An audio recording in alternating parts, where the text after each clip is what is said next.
Liberty Ale, San Francisco, America's finest. You served with the Marines in the South Pacific during World War II. Someone once asked me, Philly Cuts, if you could most have a drink with someone in the world, who would you want to have a drink with? At the American Theater Wing. I answered without hesitating, What Lee Marvin. prompted your interest in acting? Man's man extraordinaire. I had no idea. And on this Veteran Day especially, who else would you want to have a drink with? And God bless you, in Lee. New York, Former all the Marine, westerns and great actor.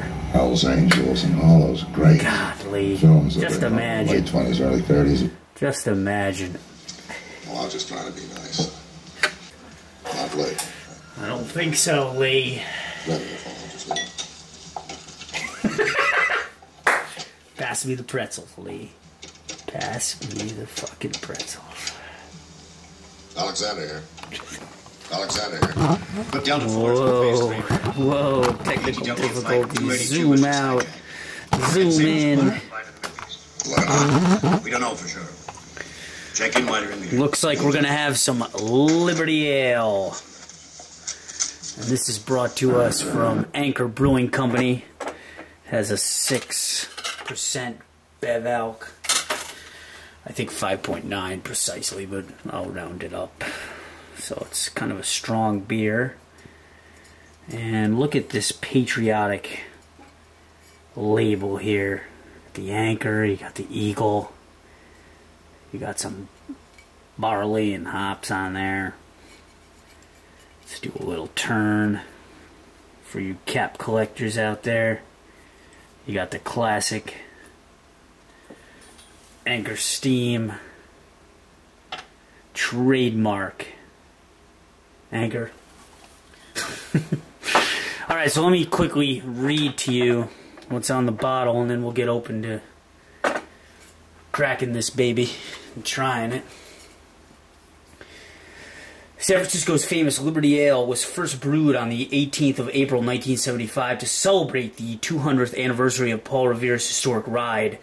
It is virtually handmade by the brewers of Anchor Steam Beer in one of the smallest and most traditional breweries in the world.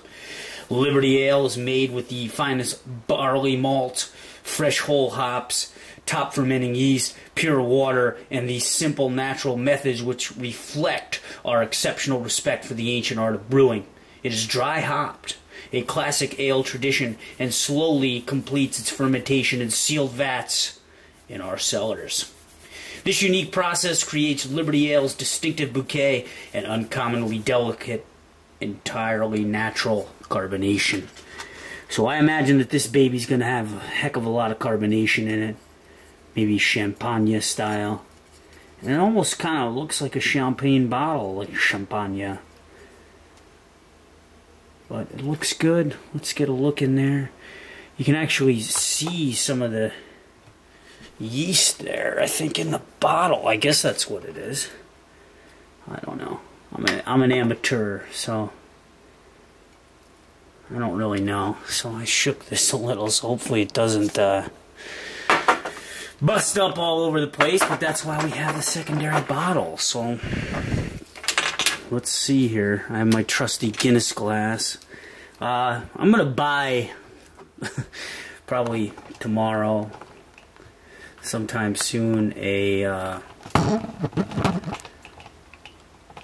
generic glass, because I think this Guinness glass detracts from every beer tasting I do, because it says Guinness on it. I think it messes with people's minds. Alright, so let's crack this baby open. Gonna get the view there. Oh yeah. Some condensation coming out a little bit. Let me smell the aroma. Ooh, really smells hoppy. Smells some Cascade hops.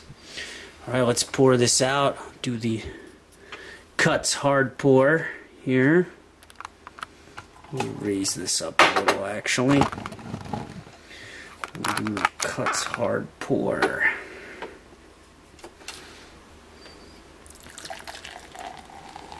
Oh yeah. Whoa, that's gonna go all over the place.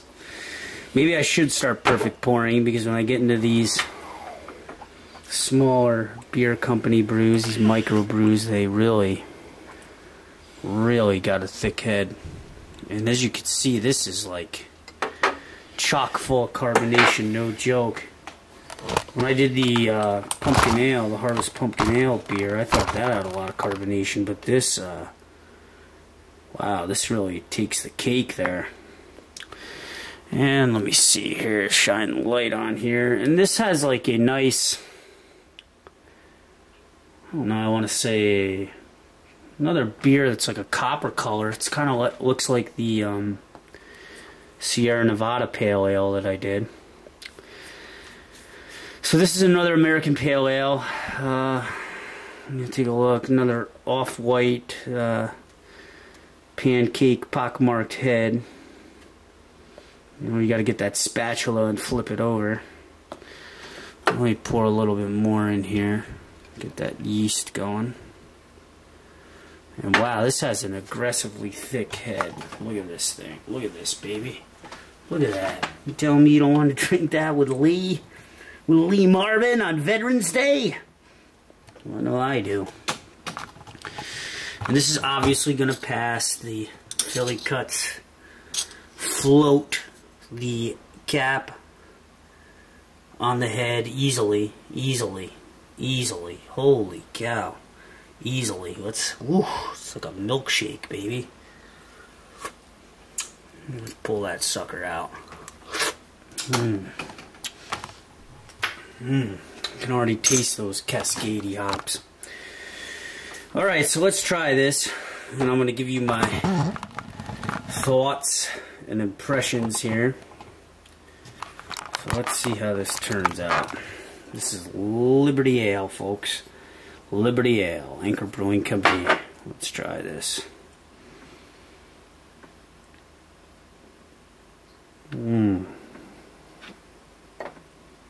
Wow. You can really taste the hops. This is very, very hoppy pale ale. It really stays with you. Kind of tastes like the, I had a Sam Adams, I think it was Latitude 57, which is I think a beer they put in their summer variety pack. And this has a very bitter taste to it.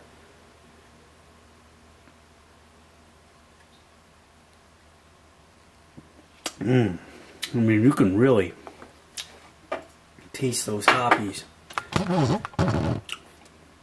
Kind of want to say I can detect maybe some, like a fruity, like grapefruitish type smell. It's not like the Sierra Nevada Pale Ale, which I think had more of an orange taste. This bad boy kind of, I don't know, it sort of has a more like bitterish,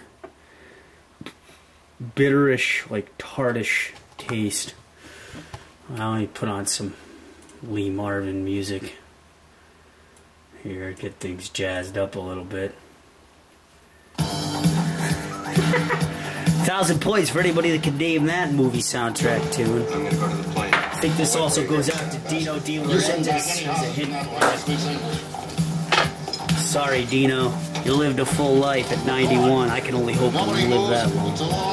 As you see, it has the little bit of a hazy look to it. I guess it's because of the yeast. And definitely when I first poured this baby out, man, it was carbonated, but that seemed to have dissipated pretty quickly. Carbonation bubbles are a lot smaller right now, as you can see. And it definitely maintains a nice head. But boy, oh boy, man, this thing is good, nice and smooth. Packs a punch at 6%.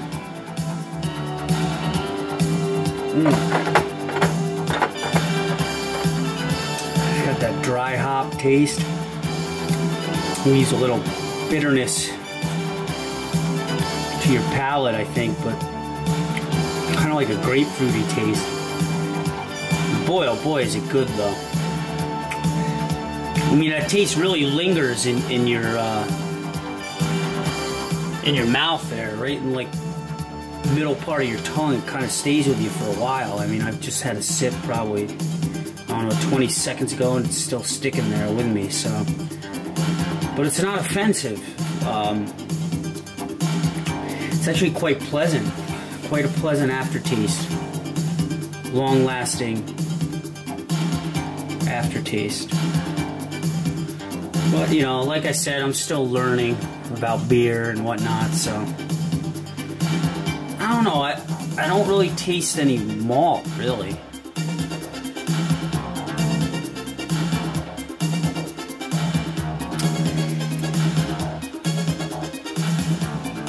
Well, maybe I do a little bit. There's like a little bit of like a sweetness to it. But man, that hops taste really comes through. Let me try another sip. Here we go. Oh.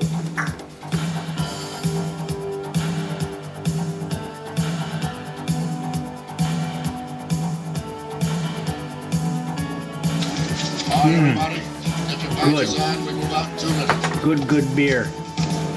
I'm gonna give it a big go buy. Go out and get it.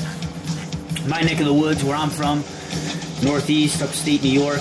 This is gonna set you back. I think it was $10.99 a sixer, plus tax and deposit. So you're looking at almost $12 for a sixer, which is about $2 a beer. But really, I mean, you go out, Christ, most bars up around in my neck of the woods, you're paying $4 just for a Budweiser. So, you know, treat yourself. Treat yourself. Highly recommend it. Great ale. Kind of has like a Sam Adams-ish taste to it, the Boston ale, but nonetheless, still good. Very good stuff. All right, it's been Philly Cuts with another beer review. Later, guys.